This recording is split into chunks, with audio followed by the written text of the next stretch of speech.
তখনই ভক্তরা আশায় বুক বেঁধেছিল পছন্দের নায়িকার তৃতীয় বিয়ে দেখার জন্য, কিন্তু সেই আশার গুড়ে যেন বালি দিয়ে দিল অভিনেত্রীর সমর্থিত দল আর্জেন্টিনা।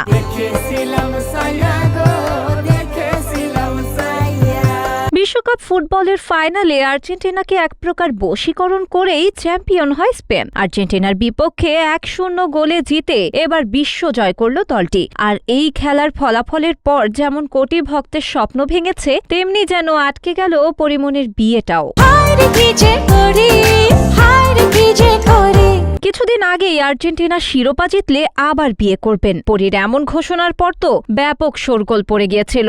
এরপর টানা 2 বার জয়ী হয়ে দলটি দেখিয়েছিল নতুন স্বপ্ন।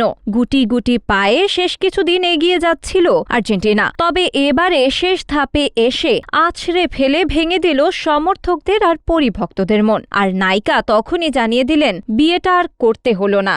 এই আর কি, ভালোবাসার আর্জেন্টিনা আবার দেখা হবে। আর এই স্ট্যাটাসের শেষে দুঃখ প্রকাশ ও ভালোবাসার কয়েকটি ইমোজিও জুড়ে দেন তিনি। কি আর করা যেতে পারে, আর্জেন্টিনার হারে শেষ পর্যন্ত পরীর সেই বিয়ের ঘোষণা আর আলোর মুখ দেখল না। তুমি বোকা, আপনার শুধু আর কি। ঠিক আছে।